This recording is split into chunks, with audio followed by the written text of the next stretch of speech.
Saya waktu itu gelap, saya pikir, oh setelah dokter datang 1 jam kemudian, dokter menyatakan bahwa memang itu udah gak ada. Wah kayaknya gelap, ngapain saya cari duit setelah ini?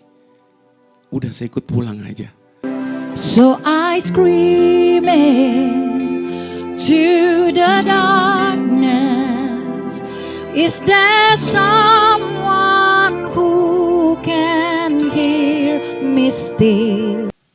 Kemudian yang ada di situ adalah teman saya, bukan teman saya ya. Dia dulu waktu saya baru masuk di perusahaan itu, dia atasan saya dan kami berteman. Kok gitu ya, tapi ya udahlah. Dan saya belajar untuk ya sudah terima dan mengampuni. This valley shall be barren, shall not but trials fails to inherit. All with things with us in the sun, and our roaches weeping for sour apple. Pulihkan aku, bentuk kembali hidupku, gantikan aku dengan mahkota yang indah. Kalau saya dengar nama mantan pacar saya waktu kuliah, waduh, itu, aduh, benar-benar dah. Gimana nggak sakit hati gitu ya. Saya pacaran itu terus diputusin malam sebelum besoknya itu sidang skripsi. Waduh. Aku tetap kuat di tengah badai, sebab engkau ada di sisiku.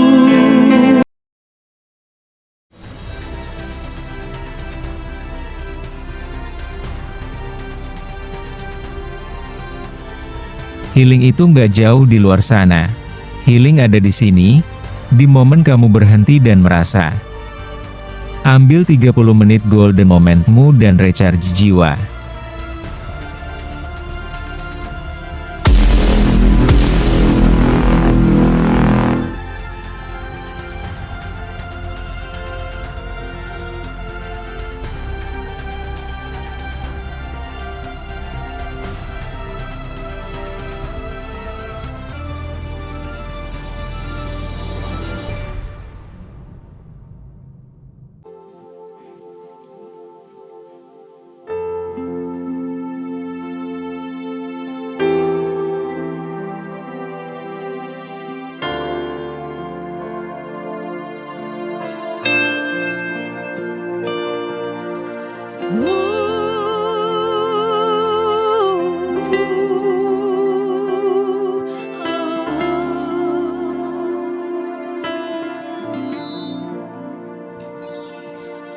Crying out in the quiet, where the night feels heavier than my bones.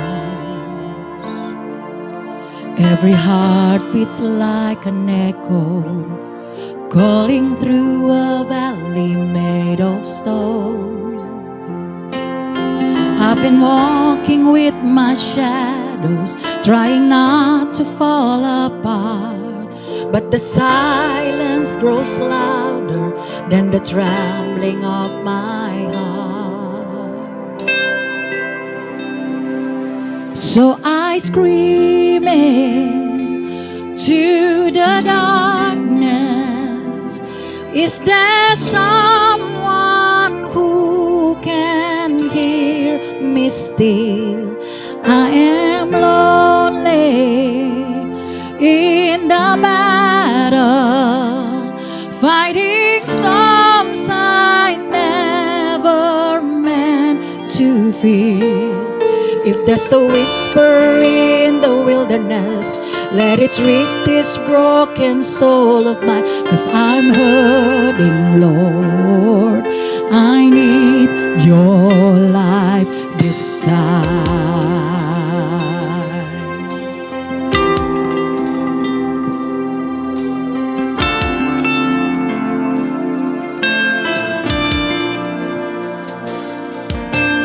Holding on to the memories of the days when hope was in my hands.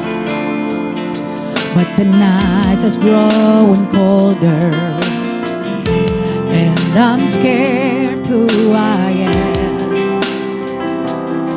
I've been walking with my shadows, trying not to fall apart, but the silence grows louder than the trembling of my heart. So I scream to the darkness, is there someone who can hear me still?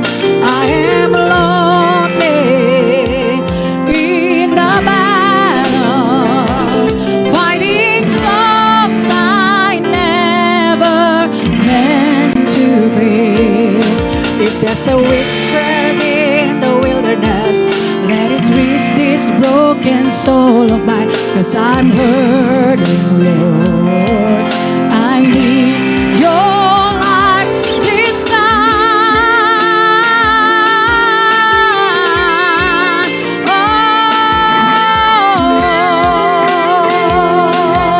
I need you, Lord. I need you, Lord.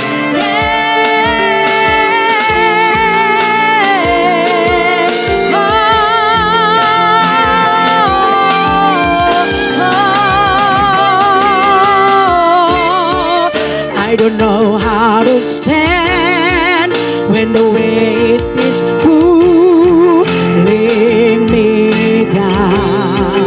Oh, I don't know how to stand when the weight is pulling me down.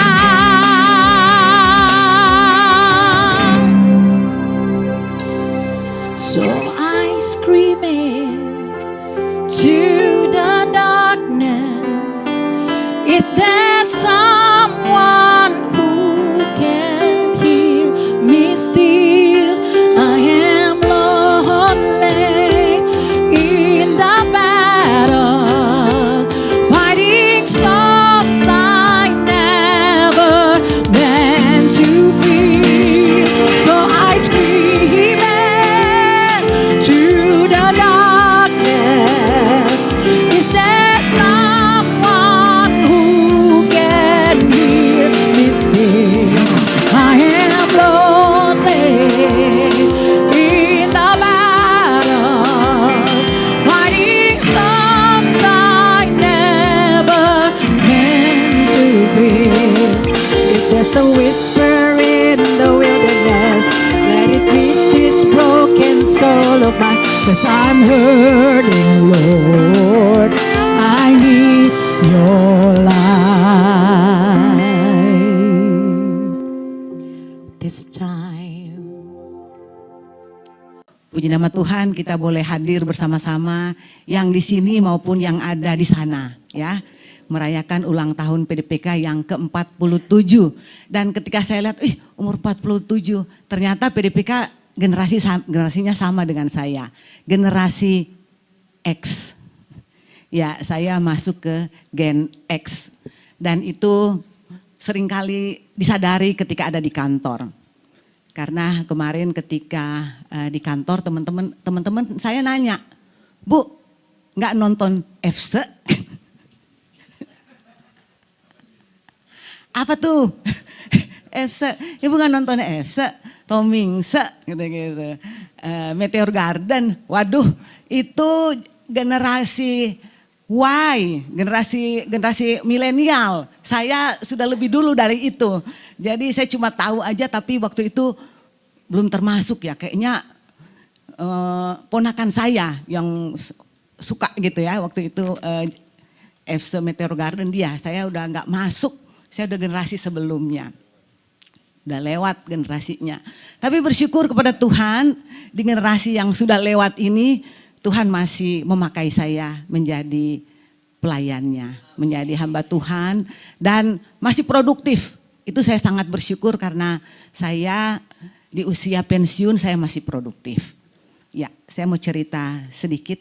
Dan rahasianya ketika saya melihat ke belakang, sebenarnya rahasianya adalah ini nih, healing dengan mengampuni. Karena ketika kita bekerja, di mana, di kantor atau bekerja di mana saja ya, ketika kita beraktivitas, kita akan bertemu dengan orang-orang yang tidak semua suka dengan kita. Ya, pasti ada yang haters, ada yang ya pendukung gitu ya. Jadi nggak semua suka dengan kita. Saya mau cerita sedikit ketika saya bekerja. Sampai sekarang saya masih bekerja di tempat yang sama. Jadi saya bekerja dari tahun 92, ada yang belum lahir kali ya tahun 92 ya. Saya bekerja dari tahun 92 sampai tahun ini di tempat yang sama, di perusahaan yang sama. Nah, tempat saya bekerja ini, bos saya dia pemilik perusahaan, dia punya banyak perusahaan. Nah, saya ditempatkan pada waktu itu di istilahnya holding lah ya. Kemudian pada satu waktu saya ingat itu ada satu anak perusahaan ini kerjasama dengan asing, ya dengan negara asing. Jadi sahamnya itu sebagian milik kita, sebagian milik atasan saya, sebagian milik perusahaan asing. Kemudian atasan saya bilang ke saya, Pinkan, kamu saya tempatkan di situ. Di tempat situ sebagai perwakilan saya. Oke, saya mewakili atasan saya di perusahaan itu. Dan waktu dalam proses tiba-tiba bos saya panggil, enggak jadi. Kenapa enggak jadi? Karena saya ditolak di sana. Alasannya apa? Karena kamu Kristen. Karena kamu Kristen, kamu enggak bisa ada di perusahaan itu. Perusahaan itu pemegang sahamnya dari negara tertentu yang minoritas Kristen. Ya. Jadi saya nggak bisa di situ. Padahal waktu itu saya sudah cukup senang karena kalau saya ditempatkan di sana berarti promosi. Ya, berarti promosi untuk saya dan ya walaupun ada di perusahaan, di anak perusahaan, tapi jadi istilahnya raja kecil jadinya ya, raja kecil tempat itu. Kemudian yang ada di situ adalah teman saya, bukan teman saya ya. Dia dulu waktu saya baru masuk di perusahaan itu, dia atasan saya dan kami berteman. Kok gitu ya, tapi ya udahlah. Dan saya belajar untuk ya sudah terima dan mengampuni. Dan seperti Roma 8 ayat 28, kita tahu sekarang, saya tahu setelah beberapa tahun kemudian, perusahaan itu berkembang ya. Perusahaan itu berkembang sampai mereka akhirnya 100% mereka bos saya jual sahamnya ke mereka dan kita udah nggak ada di situ lagi. Mereka pindah dan bangun tempat yang lebih besar dan ketika teknologi semakin maju, perusahaan itu jasa membuat printing kalau misalnya dulu kita ada kartu kredit atau ada rekening koran, biasa kan kirim pakai kertas ya, kirim surat ya, semua dikirim surat. Nah mereka tuh jasanya adalah printing sampai dengan surat itu sampai ke nasabah, sampai ke klien. Itu tugas mereka, itu adalah bisnis mereka. Karena teknologi semakin maju, orang sekarang kan udah paperless. Ya, akhirnya perusahaan itu tutup. Udah tidak ada lagi, sekarang sudah tidak ada lagi di Indonesia, sudah tidak ada lagi perusahaan itu. Tuhan membela anak-anaknya yang taat dan mau menerima keadaan saat itu. Mau belajar mengampuni. Jadi teman-teman semua, apalagi yang masih muda-muda nih, yang lagi bekerja keras. Kalau misalnya ada tantangan dalam pekerjaan, mungkin atau ada hal-hal yang tidak menyenangkan, terima aja. Tetap bekerja, bersyukur kalau kita masih diberi kesempatan untuk bekerja. Ya, demikian kesaksian saya, biarlah boleh menjadi berkat bagi kita semua.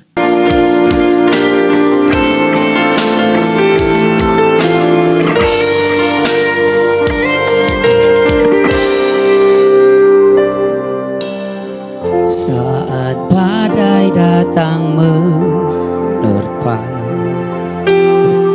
langkahku mulai gemetar. ku tahu kau bersamaku, pegang tanganku Tuhan. Walau ku tak melihat jalan, ku percaya kuasa-Mu nyata.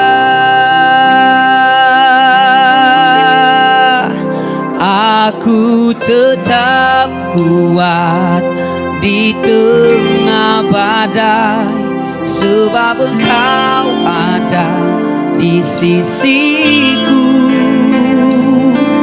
Takkan ku goyah, takkan ku takut, janji-Mu teguh selamanya. Engkaulah perlindunganku, pengharapanku Tuhan selamanya.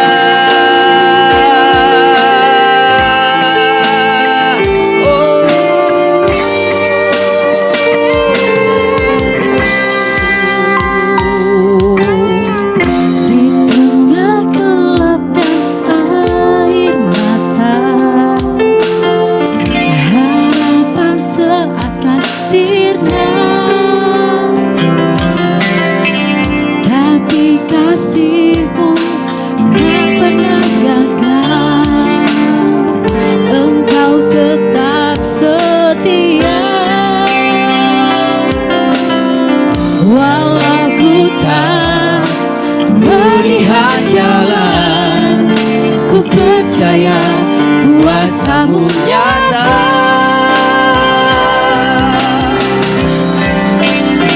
Aku tetap kuat di tengah badai, sebab Engkau ada di sisiku.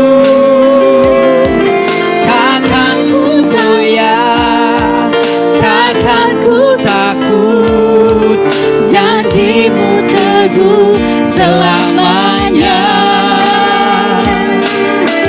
Engkaulah perlindunganku, pengharapanku Tuhan selamanya.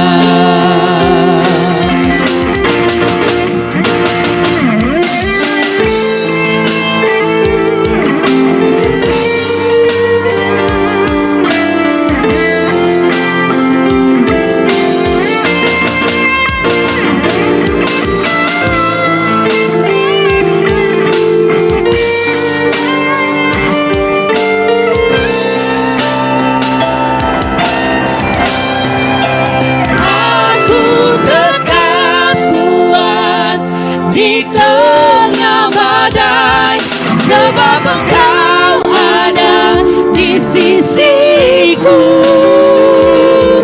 Takkan ku goyah, takkan ku takut, janji-Mu teguh selamanya. Engkaulah perlindunganku, pengharapanku Tuhan selamanya. Engkaulah perlindunganku, pengharapanku Tuhan selamanya.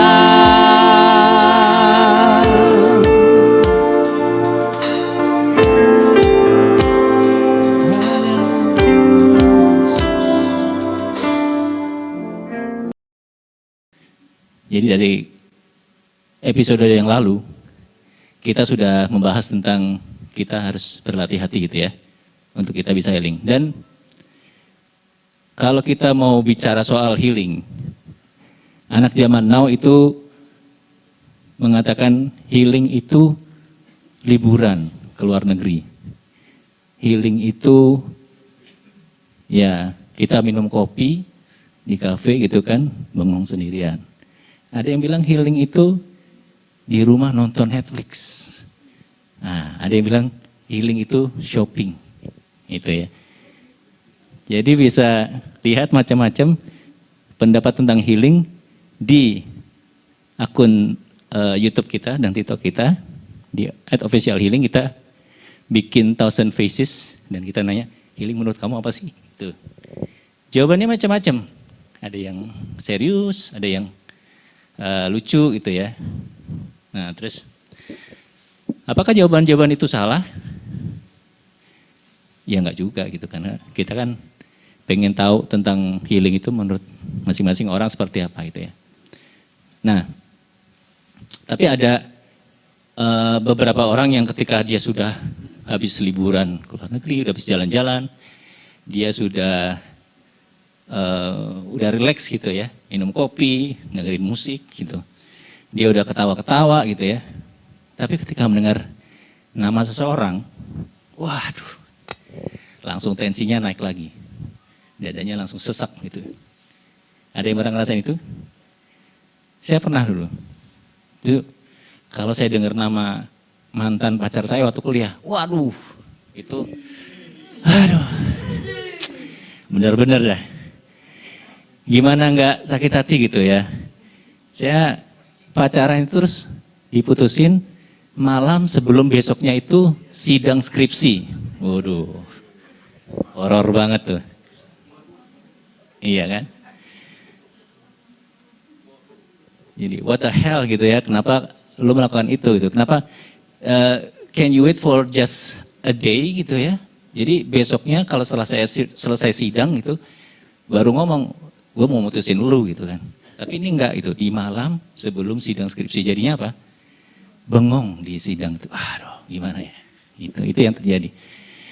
Dan saya nyaris nggak lulus gitu, karena kan terpecah antara harus serius jawab sidang dan juga kepikiran gitu. Jadinya sempat, wah kalau udah denger sama dia, enggak banget gitu. Gitu ya. Mungkin ada yang gengs yang ada di sana juga mengalami itu ya, kalau denger nama siapa misalnya, orang tuanya, papanya, mamanya langsung, waduh kayaknya enggak deh gue mau ketemu mereka gitu ya. Atau mungkin saudaranya, kakaknya atau adiknya. Jadi kalau dengar namanya aja langsung, waduh, kayaknya neraka banget gitu ya. Nah, hal itu dialami oleh seorang yang bernama Yusuf. Gitu ya. Yusuf itu dijual oleh kakak-kakaknya.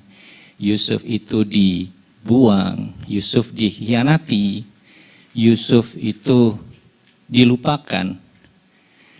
Dan dari episode stand up healing kita yang lalu tentang bagaimana kita bisa healing untuk memulihkan masa lalu kita yang buruk, kita sudah bahas bagaimana Yusuf itu bisa healing, bisa berdamai dengan masa lalunya yang buruk, meskipun dia masih ada dalam keadaan di penjara waktu itu. Jadi dia kemudian akhirnya bisa mengatasi itu, dia bisa move on, bisa move forward, akhirnya dia seterusnya mengartikan mimpi Firaun, ya. Lalu dia diangkat sebagai orang kedua yang paling berkuasa di Mesir. Itu adalah kisah Yusuf ya. Tapi kisah Yusuf tidak berhenti sampai di situ. Kisah Yusuf tidak berhenti ketika dia sudah menjadi orang kedua yang powerful di Mesir, itu hidupnya happily ever after, nggak begitu gitu. Kisah hidupnya berlanjut sampai ketika setelah 7 tahun masa dari kelimpahan, kan muncul 7 tahun masa kekeringan. Saat itulah semua orang dari seluruh daerah datang ke Mesir untuk membeli makanan, termasuk kakak-kakaknya. Dan di satu momen, Yusuf harus bertemu dengan kakak-kakaknya kembali. Nah, itu yang terjadi. Ketika dia bertemu dengan saudara-saudaranya, apa yang reaksi Yusuf itu seperti apa? Maka Yusuf mengundurkan diri dari mereka lalu menangis. Itu adalah pertemuan pertama dia dengan kakak-kakaknya. Dan di sana dia baru tahu bahwa ayahnya masih hidup, adiknya juga, Benyamin juga ada, tapi nggak ikut dengan mereka. Dan akhirnya punya deal, ya dia kayak semacam ngerjain kakak-kakaknya, suruh mereka balik lagi, bawa adiknya, Benyamin waktu itu. Dan setelah kakak-kakaknya kembali atas permintaan Yusuf sebagai penguasa Mesir waktu itu ya. Di pertemuan kedua, apa yang terjadi? Kita lihat. Lalu segeralah Yusuf pergi dari situ sebab hatinya sangat terharu. Merindukan adiknya itu dan dicarilah tempat untuk menangis. Ia masuk ke dalam kamar lalu menangis di situ. 2 kali dia bertemu dengan abang-abangnya dan 2 kali dia pergi dan menangis. Saya yakin Yusuf pada saat itu gak bisa langsung memaafkan kakak-kakaknya gitu ya. Gak bisa langsung mengampuni mereka atas apa yang mereka lakukan. Melupakan mungkin iya. Gitu, karena jarak antara dia dijual oleh abang-abangnya ke pedagang Midian sampai dia menjadi penguasa di Mesir, itu cukup jauh. Sehingga mungkin dia bisa melupakan hal itu. Apalagi dia sudah healing ya, dia sudah berdamai dengan hal itu. Sehingga dia tidak mempermasalahkan lagi. Tapi rupanya luka hati yang sudah berhasil diredamnya itu berada di alam bawah sadarnya dia, dan ketika dia bertemu dengan saudara-saudaranya itu muncul kembali. Ya, kadang-kadang kita bisa berdamai dengan masa lalu, ya kan? Udah deh, lupain aja. Tapi kalau kita bertemu dengan penyebab dari luka hati kita di masa lalu, bisa nggak kita nggak sakit hati kembali? Itulah yang dialami oleh Yusuf sehingga dia menangis ketika bertemu dengan saudara-saudaranya. Dia pergi meninggalkan tempat itu. Saya melihat bahwa Yusuf berada di satu persimpangan antara dia mau untuk membalaskan sakit hatinya kepada kakak-kakaknya, karena dia mampu melakukan itu, dia punya power pada saat itu, atau pada saat itu dia mengampuni saudara-saudaranya, karena dia punya kerinduan yang luar biasa gitu ya. Gitu, jadi antara love and hate collide di situ. Mana nih yang mau dia pilih? Apakah dia mau membalas ataukah dia mau mengampuni? Dan di momen itu dia masuk ke dalam ruangan tersembunyi, dia menyendiri dan dia menangis di situ.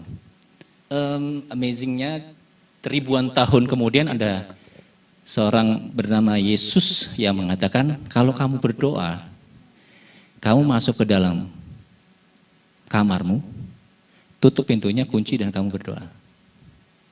Kamu bercakap-cakap dengan Tuhan di situ secara personal. Itulah yang dilakukan oleh Yusuf pada saat itu. Dia tahu, dia nggak bisa nanya ke orang, gimana nih? Aduh, kakak gue datang nih tapi gue masih sakit hati sama mereka gitu. Cari advice gitu kan. Dia nggak melakukan itu. Dia masuk ke kamar, menyendiri, dia menangis di situ. Karena dia tahu kalau dia harus mengampuni itu sangat berat itu ya. Orang bisa bilang, udah maafin aja gitu. Tapi kenyataannya mungkin nggak semudah itu. Gitu, mungkin nggak segampang itu. Mengampuni itu menyakitkan gitu ya. Tapi Yusuf masuk ke dalam ruangan itu, dia di dalam persimpangan. Dan apa yang dia pilih?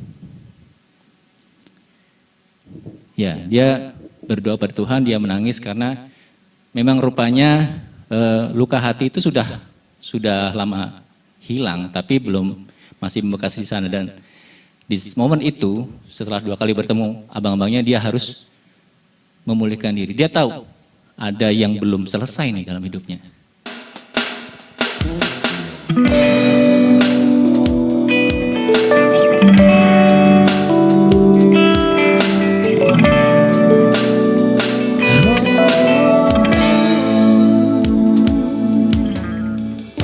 kesunyian ini aku datang membawa lelah. Kepingan hati yang retak ku serahkan di kakimu. Langkahku terhenti, berat beban yang ku pikul hanya padamu Yesus, jiwaku bersandar. Sebab Engkau tahu setiap titik air mata, tak satu tersembunyi dari matamu. Tanganmu yang kasih kini menjamahku.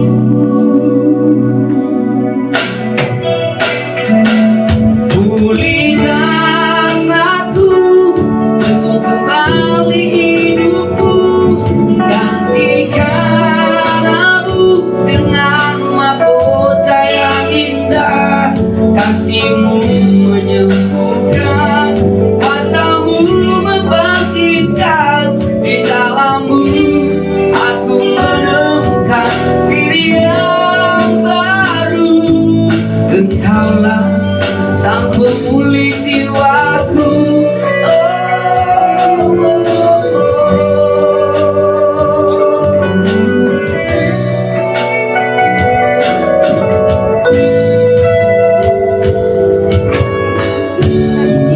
Pandang hari esok tanpa rasa takut, sebab penyertaan-Mu nyata di setiap jalanku. Luka yang dulu ada kini jadi kesaksian tentang setiap-Mu yang tak pernah berubah. Sebab Engkau tahu setiap titik air mata, tak satu pun tersembunyi dari matamu. Tangan-Mu yang kasih kini menjamahku.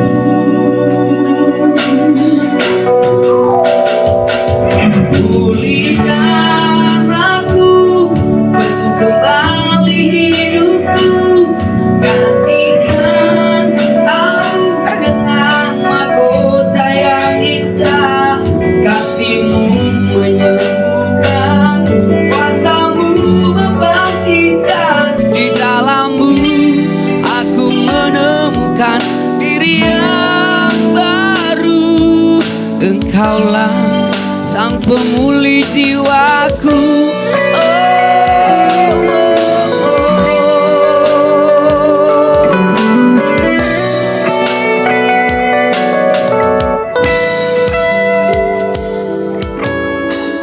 Kini ku pandang hari esok tanpa rasa takut, sebab penyertaan-Mu nyata di setiap jalanku. Luka yang dulu ada kini jadi kesaksian tentang setiap-Mu yang tak pernah berubah. Sebab Engkau tahu setiap tetes air mata, tak satu pun tersembunyi dari matamu. Tangan-Mu yang kasih kini menjamahku.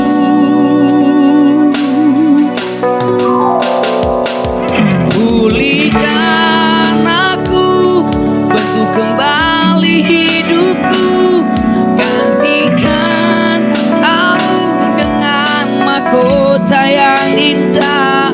Kasih-Mu menyembuhkan, kuasa-Mu membangkitkan. Di dalam-Mu aku menemukan diri yang baru. Pulihkan aku, bentuk kembali hidupku, gantikan aku dengan mahkota yang indah.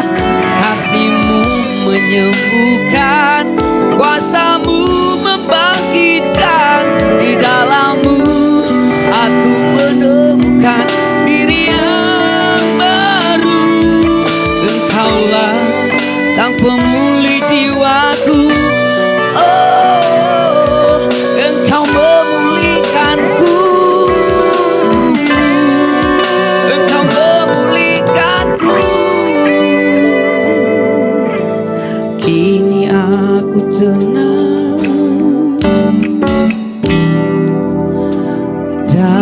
dekat.